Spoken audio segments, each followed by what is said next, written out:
نبی کریم صلی اللہ علیہ وسلم کے صحابی کو آپ پڑھیں گے، مطالعہ کریں گے، یقیناً اس کے اندر اخلاص، ایمان آپ کو اتنا وافر نظر آئے گا کہ آپ کو یہ بات ماننی پڑے گی کہ اللہ کا کلام برحق ہے۔ اللہ نے جو فرمایا ہے فَإِنْ آمَنُوا بِمِثْلِ مَا آمَنْتُمْ بِهِ فَقَدْ اهْتَدَوْا کہ صحابہ ایمان کے سلسلے میں معیار ہیں۔ آپ کی مسجد کا نام جامع مسجد عمر بن خطاب، عمر رضی اللہ تعالیٰ عنہ کے نام پر۔ آپ کبھی سمجھتے ہیں عمر رضی اللہ تعالیٰ عنہ کون تھے؟ کیا شخصیت تھی؟ کیا ان کا مقام ہے؟ اتنی سی بات ذہن میں رکھیں۔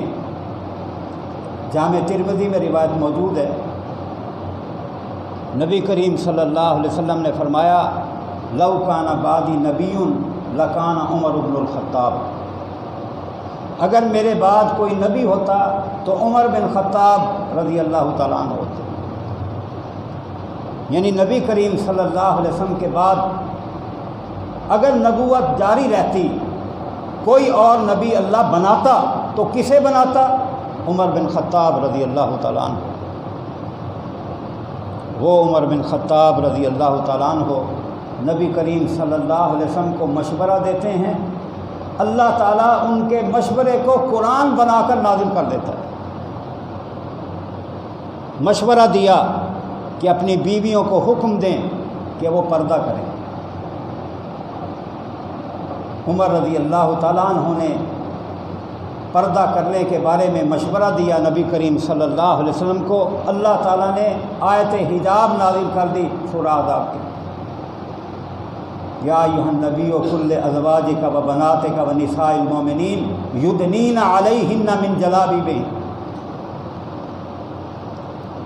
عمر رضی اللہ تعالیٰ عنہ کے مشورے کو اللہ تعالیٰ قرآن کی صورت میں حکماً نازل کر رہا ہے۔ نبی کریم صلی اللہ علیہ وسلم بڑے نرم مزاج عبداللہ بن ابی کا جنازہ پڑھانے لگے۔ عمر رضی اللہ تعالیٰ عنہ روکتے ہیں کہ اللہ کے رسول صلی اللہ علیہ وسلم یہ منافق ہے، آپ اس کا جنازہ نہ پڑھائیں۔ صحیح بخاری اٹھا کر دیکھیں، احادیث کی دوسری کتابیں، آپ نے فرمایا اللہ نے مجھے منع تو نہیں کیا، یہ کہا ہے کہ اگر 70 مرتبہ بھی دعا کر اللہ معاف نہیں کرے گا، میں 70 سے زیادہ دفعہ دعا کر لوں گا۔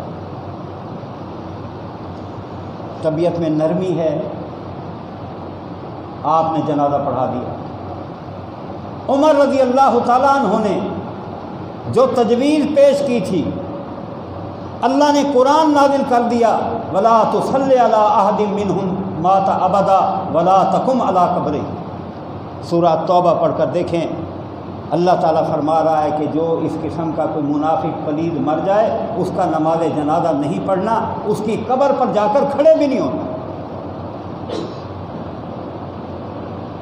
وہ عمر رضی اللہ تعالیٰ عنہ، مسند احمد میں روایت موجود ہے، نبی کریم صلی اللہ علیہ وسلم نے فرمایا ان اللہ جعل الحق علی لسان عمر و قلبہ، یقیناً اللہ تعالیٰ نے حق کو عمر کی زبان پر اور اس کے دل پر جاری کر دیا۔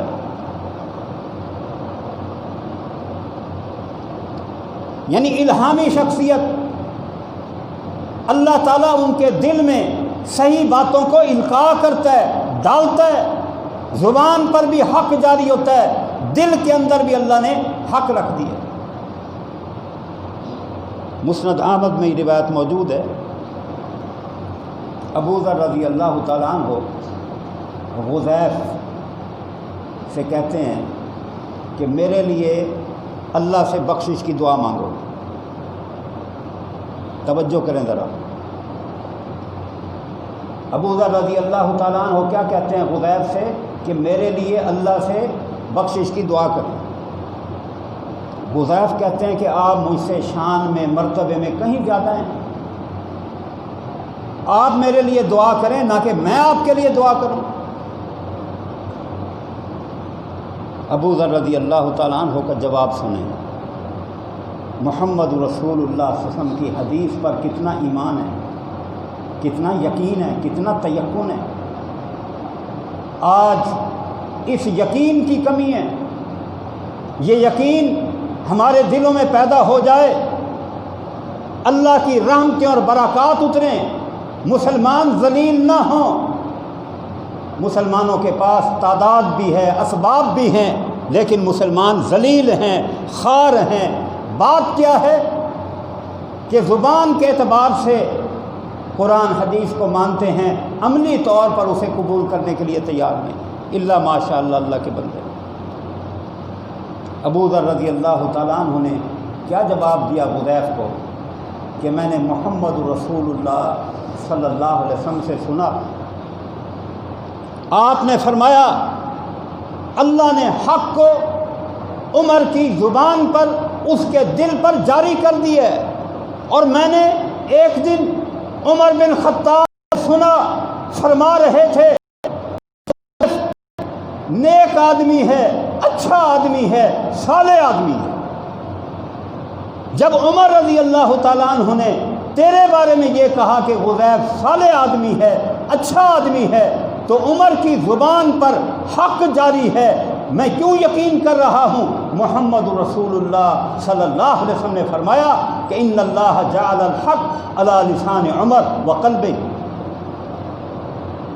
اس یقین کی وجہ سے عمر رضی اللہ تعالیٰ عنہ کی زبان سے نکلے ہوئے الفاظ تیرے بارے میں سن چکا ہوں، اس لیے تو میرے لیے دعا کر اللہ سے، اللہ مجھے معاف کرے۔ اس سے کیا معلوم ہوا کہ نبی کریم صلی اللہ علیہ وسلم کی حدیث دین ہے، شریعت ہے، حجت ہے، قابل تسلیم ہے۔ منکرین حدیث کہتے ہیں کہ زندگی میں نبی کریم صلی اللہ علیہ وسلم کی حدیث مانی جائے، بعد میں ہماری مرضی، ہم اپنے حالات کے مطابق جو سوچیں گے فیصلہ کریں گے۔ ابو ذر رضی اللہ تعالیٰ عنہ نبی کریم صلی اللہ علیہ وسلم کے اس جہان سے جانے کے بعد بھی نبی کریم صلی اللہ علیہ وسلم کی حدیث کو سنا بھی رہے ہیں، مان بھی رہے ہیں، عملی طور پر اسے تسلیم بھی کر رہے ہیں، اور حذیفہ سے کہتے ہیں کہ میرے لیے بخشی کی دعا کر، کیونکہ اللہ تعالیٰ نے عمر کی زبان پر حق کو جاری کیا ہے، اور عمر نے تیرے بارے میں کہا ہے رضی اللہ تعالیٰ عنہ کہ حذیفہ ایک نیک آدمی ہے۔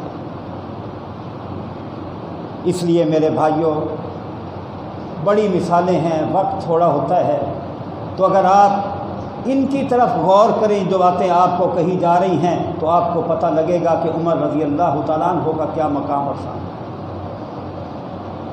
اور پھر سب سے بڑی بات یہ ہے کہ نبی کریم صلی اللہ علیہ وسلم کے سسر ہیں، اپنی بیٹی حفصہ رضی اللہ تعالیٰ عنہ نبی کریم صلی اللہ علیہ وسلم کے عقد میں دی، اور سیدنا علی رضی اللہ تعالیٰ عنہ کے داماد ہیں۔ ام کلثوم جو فاطمہ رضی اللہ تعالیٰ عنہ کے بطن سے تھی، علی رضی اللہ تعالیٰ عنہ کی بیٹی، عمر بن خطاب رضی اللہ تعالیٰ عنہ نے نکاح کا پیغام بھیجا، اور ام کلثوم کا نکاح حضرت عمر رضی اللہ تعالیٰ عنہ کے ساتھ ہو۔ علی رضی اللہ تعالیٰ عنہ کی بیٹی فاطمہ رضی اللہ تعالیٰ عنہ کے بطن سے عمر رضی اللہ تعالیٰ عنہ کی بیوی ہیں ام کلثوم، اور باقاعدہ طور پر یہ اتنی طے شدہ بات ہے کہ کوئی اس سے انکار کر ہی نہیں سکتا۔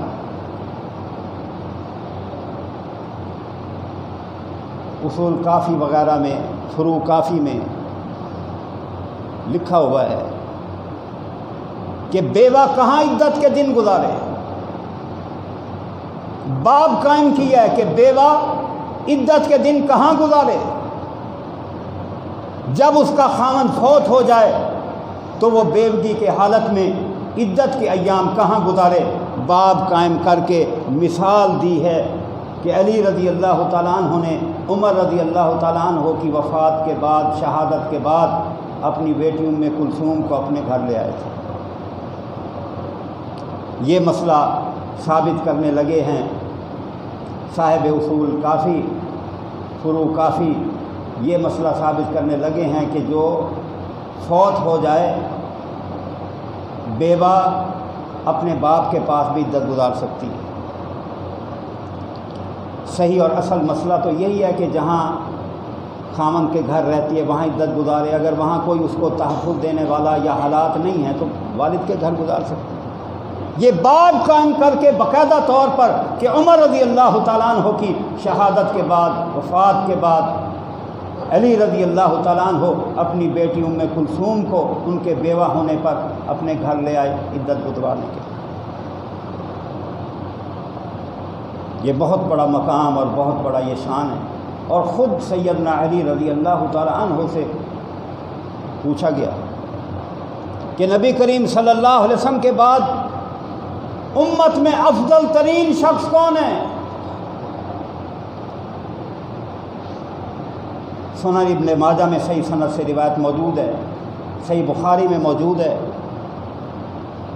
سیدنا علی رضی اللہ تعالیٰ عنہ نے بیان فرمایا کہ نبی کریم صلی اللہ علیہ وسلم کے بعد امت میں افضل ترین شخص ابو بکر صدیق رضی اللہ تعالیٰ عنہ ہیں، اور پھر عمر بن خطاب رضی اللہ تعالیٰ عنہ ہیں۔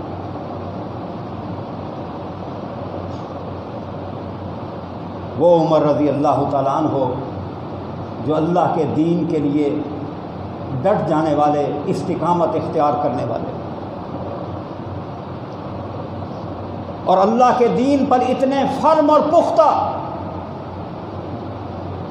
39 لوگ نبی کریم صلی اللہ علیہ وسلم پر ایمان لا چکے، 39، لیکن مسلمان ابھی بیت اللہ میں کھلے عام جا کر اللہ کی بندگی نہیں کر پا سکتے۔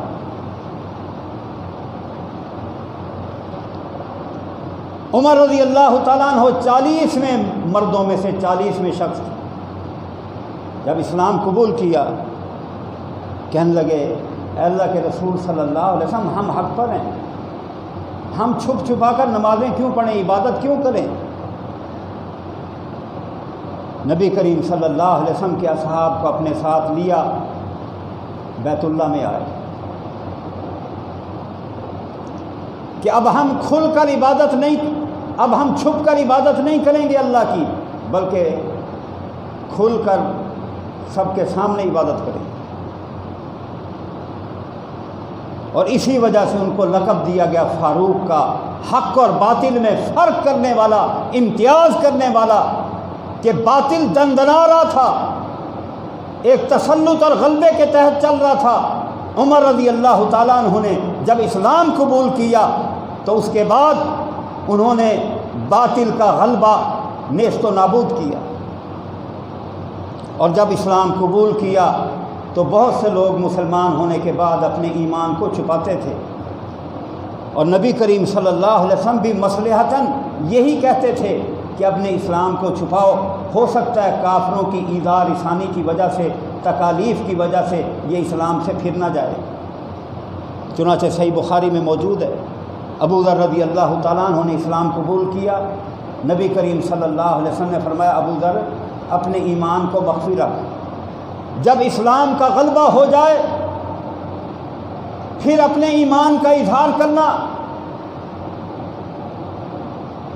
یہ رخصت ہے۔ عظیمت یہ ہے کہ انسان اپنی جان کی، جسم کی تکالیف کی پرواہ کیے بغیر اللہ کے کلمے کو بلند کرے۔ نبی کریم صلی اللہ علیہ وسلم رخصت کی بات کر رہے تھے کہ شاید اس کا ایمان اتنا پختہ نہ ہوا ہو، ابھی اتنی پختگی نہ آئی ہو، اور کفار کی ایذا رسانیوں کی وجہ سے کہیں یہ منحرف نہ ہو جائے، اسلام سے برگشتہ نہ ہو جائے۔ لیکن ایمان کمال ایمان ہے، ابھی نئے نئے مسلمانوں میں ہم جدی پشتی نسلی خاندانی مسلمان ہیں، ہمارے اندر اللہ کے دین کی وہ تڑپ، وہ ولولہ، وہ احساس، وہ جذبہ نہیں، الا ماشاء اللہ کو اللہ کا بندہ ہو۔ کتنے نمازی ہیں جن کی بیوی بے نماز ہے، بیٹی بے نماز ہے، بیوی بے پرد ہے، بیٹی بے پرد ہے، بیٹا بے نماز ہے، اس کے قرب و جوار میں لوگ اگر توحید کو نہیں سمجھ رہے، نبی کریم صلی اللہ علیہ وسلم کی سنت کو نہیں سمجھ رہے، تو اس کے اندر کوئی حمیت، کوئی غیرت، کوئی جذبہ، کوئی احساس نہیں پایا جاتا۔ یہ ایک بھکشو بن کر راہبوں والی زندگی گزار رہا ہے، اپنی نماز، اپنا روزہ اور اپنے یہ کام۔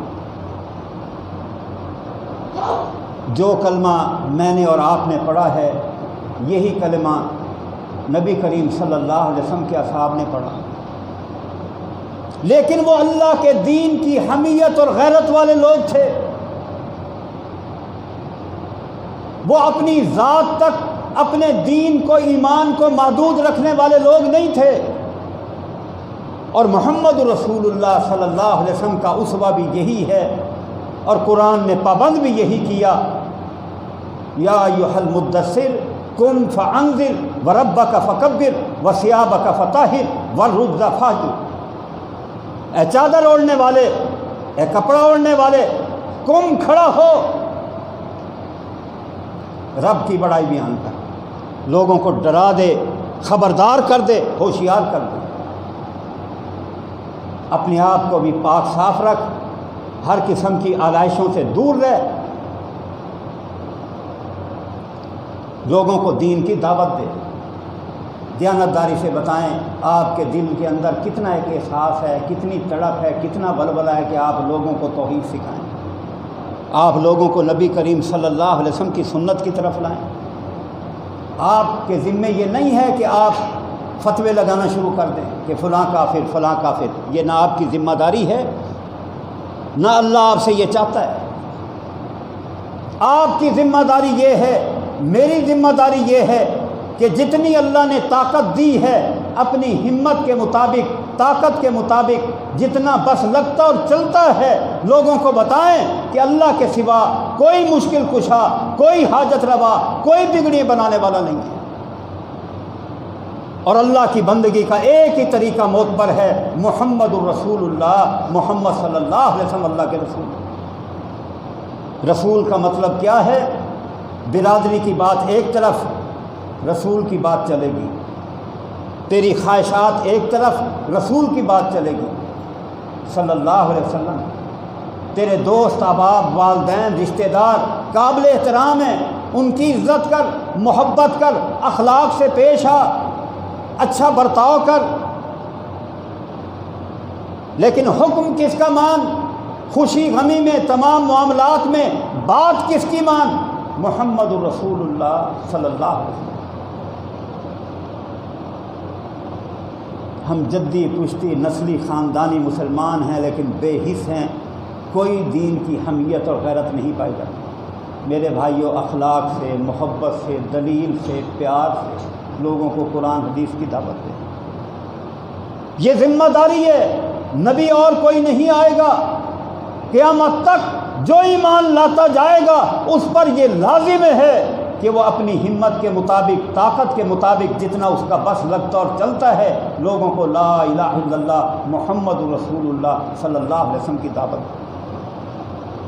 ابو ذر رضی اللہ تعالیٰ عنہ نئے نئے مسلمان ہوئے ہیں، لیکن ایمان قوی ہے، ایمان میں نفاق نہیں ہے، دراڑ نہیں ہے، دھوکہ نہیں ہے، مکاری نہیں ہے۔ کیا جواب دیتے ہیں؟ نبی کریم صلی اللہ علیہ وسلم کی رخصت ہے، لیکن کیا کہتے ہیں؟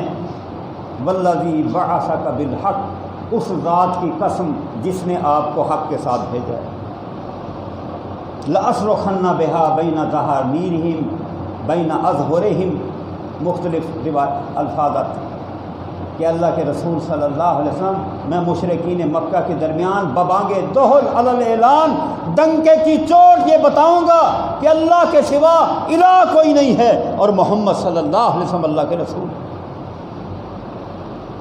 صرف کہا نہیں، زبانی جمع خرچ نہیں کیا، عملاً بیت اللہ میں پہنچ گئے، مشرکین مکہ مجلس جمائے بیٹھے ہیں، اس مجلس کے قریب جا کر بلند آواز سے کہتے ہیں اشہد ان لا الہ الا اللہ و اشہد ان محمدًا عبدہ و رسولہ۔ لوگوں سنو، میں گواہی دیتا ہوں اللہ کے سوا کوئی الہ نہیں ہے، کوئی سچا معبود نہیں ہے، اور محمد صلی اللہ علیہ وسلم اللہ کے بندے اور رسول ہیں۔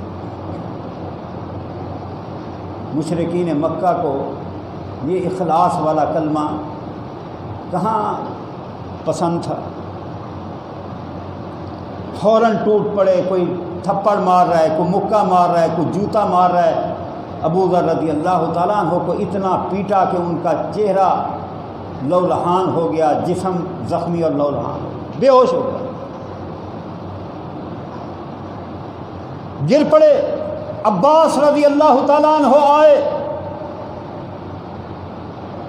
کہ یہ غفار قبیلے کا شخص ہے، تم اپنی تجارت کے سلسلے میں اس قبیلے سے ہو کر جاتے ہو، اس کے ساتھ کیا سلوک کر رہے ہو؟ چھڑایا۔ ابو ذر رضی اللہ تعالیٰ عنہ گھر چلے گئے، جہاں رہائش رکھی تھی وہاں چلے گئے، لیکن ایمان کی مٹھاس، یقین، تیقن، اگلے دن پھر بیت اللہ میں پہنچے، دیکھا مشرکین مکہ بیٹھے ہوئے ہیں، بلند آواز سے اس بات کا اعلان کیا، اقرار کیا، اعتراف کیا، انہیں آگاہ کیا کہ اللہ کے سوا کوئی الہ نہیں ہے، محمد صلی اللہ علیہ وسلم اللہ کے بندے اور رسول۔ مشرکین مکہ نے پھر مارا، عباس رضی اللہ تعالیٰ عنہ نے چھڑایا۔ آج ہم چاہتے ہیں کہ کوئی ہمیں یہ نہ کہے کہ اچھا یہ بھی فلاں ہے۔ ہم لوگوں کی زبان سے اتنا سننا گوارا نہیں کرتے۔ نماز پڑھیں گے تو طریقہ سنت والا چھوڑ دیں گے بہت سے لوگ، کہ لوگ کیا کہیں گے، لوگوں سے شرماتے ہیں۔ لوگ اللہ کے ساتھ شریک کرتے ہوئے نہیں شرماتے، دین میں نئی نئی باتیں نکالتے ہوئے نہیں جھجکتے، اپنے غلط کام کرتے ہیں، علل اعلان کرتے ہیں، ببانگے دول کرتے ہیں، ڈنکے کی چوٹ کرتے ہیں۔ ان کا کفر، ان کی گمراہی طاقتور ہے۔ اور آج ہمارا حال کیا ہے کہ ہم حق پر، سچ ہمارے پاس، قرآن و حدیث کی دولت ہمارے پاس، سچا دین ہمارے پاس، لیکن ہمارے اندر ہچکچاہٹ ہے، جھجک ہے، ہیسیٹیشن ہے۔ بات کیا ہے؟ ایمان ٹھیک نہیں ہے، ایمان کے اندر دراڑ ہے۔ اپنے ایمان کو خالص کریں۔ دنیا اور آخرت کی اگر فلاح چاہتے ہیں تو اپنے ایمان کو خالص کریں، اور خالص ایمان آپ کو اکھڑ پن نہیں سکھائے گا، خالص ایمان آپ کو اخلاق سکھائے گا۔ آپ اخلاق اور پیار کے ساتھ لوگوں کو توحید و سنت کی دعوت دیں۔ جو اکھڑ پن سے دعوت دے وہ بھی صراط مستقیم پر نہیں ہے، جو دعوت ہی نہ دے وہ بھی صراط مستقیم پر نہیں ہے۔ صراط مستقیم پر کون ہے؟ جو توحید و سنت کو سمجھتا ہے، اس پر عمل کرتا ہے، اپنے گھر میں توحید و سنت کو جاری کرتا ہے، اور قرب و جوار میں، رشتہ داروں میں، دوست احباب میں، قریہ بستی میں، جہاں تک بس لگتا اور چلتا ہے، لوگوں کو توحید و سنت کی دعوت دیتا ہے۔ تو میرے بھائیوں، آپ جس صحابی کا بھی پڑھیں گے، اس کے واقعات کو، حالات کو، ایمان تازہ ہوگا۔ اپنے ایمانوں کو تازہ کریں، اپنے اندر استقامت پیدا کریں، اور اللہ کے دین کی دعوت دیں، اخلاق اور پیار سے دعوت دیں۔ اللہ کی رحمتیں اور برکتیں اتریں گی۔ آپ دعائیں کریں گے، اللہ دعا قبول کرے گا۔ میں آخری ایک حدیث سنا کر بات کو ختم کرتا ہوں، جامع ترمذی میں روایت موجود ہے۔ نبی کریم صلی اللہ علیہ وسلم نے فرمایا، اللہ کو گواہ کر کے فرمایا، اللہ کو گواہ کر کے، اللہ کی قسم کھا کر کہا کہ تم یقیناً نیکی کا حکم کرو گے، برائی سے روکو گے۔ پہلے رکو، ٹھہرو، نیکی کیا ہے؟ جو جہان کرے وہ نیکی نہیں ہے، جو برادری کرے وہ نیکی نہیں ہے، جو لوگ کریں وہ نیکی نہیں ہے۔ نیکی صرف وہ ہے جو اللہ کے قرآن سے ثابت ہو، نبی کریم صلی اللہ علیہ وسلم کے فرمان سے ثابت ہو۔ پہلے اس کی تحقیق کرو، سمجھو، قرآن حدیث کو اس کے مطابق نیکی کا حکم کرو۔ برائی کیا ہے؟ سارا جہان ایک چیز کو برائی کہے، وہ برائی نہیں ہے، وہ برائی نہیں ہے، وہ برائی نہیں ہے، اگر قرآن حدیث اس کو نیکی کہتا ہے۔ اور جسے قرآن حدیث برائی کہتا ہے لوگ نیکی کہیں گے، وہ کہتے رہیں تو وہ برائی ہو۔ تو نبی کریم صلی اللہ علیہ وسلم نے فرمایا نیکی کا حکم کرو گے، برائی سے روکو گے، ورنہ کیا ہوگا، عذاب مسلط ہوں گے۔ تم دعائیں کرو گے، اللہ تمہاری دعائیں قبول نہیں کرے گا۔ اگر دعا قبول کرانا چاہتے ہو، جتنی اللہ نے ہمت دی ہے، جتنا بس لگتا ہے، اس کے مطابق لوگوں کو لٹریچر دے کر، قرآن حدیث کی بات سنا کر، کسی عالم کے پاس لا کر اسے توحید و سنت سمجھائیں، اپنے گھر میں یہ سلسلہ جاری کریں، قرب و جوار میں اس سلسلے کو آگے پھیلائیں، یہ صراط مستقیم ہے۔ اور صحابہ کا یہی منہج تھا، یہی طریق تھا۔ اپنے ایمان کو اگر درست کرنا چاہتے ہیں تو صحابہ جیسے ایمان لائے، اس انداز سے ایمان لائیں۔ اخلاص ویسا نہیں ہو سکتا، لیکن کوشش تو کریں، اس راہ پر چلیں تو صحیح، اللہ کی رحمتیں اور برکتیں اتریں گی۔ وآخر دعوانا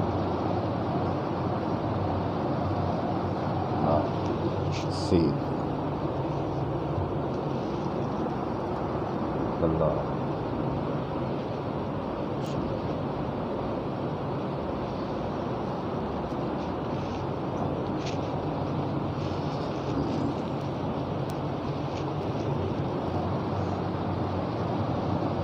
إن الحمد لله نحمده ونستعينه ونعوذ بالله من شرور أنفسنا ومن سيئات أعمالنا من يهده الله فلا مضل له ومن يضلل فلا هادي له وأشهد أن لا إله إلا الله وحده لا شريك له وأشهد أن محمدا عبده ورسوله اللهم صل على محمد وعلى آل محمد كما صليت على إبراهيم وعلى آل إبراهيم إنك حميد مجيد اللهم بارك على محمد وعلى آل محمد كما باركت على إبراهيم وعلى آل إبراهيم إنك حميد مجيد أما بعد فإن خير الحديث كتاب الله وخير الهدي هدي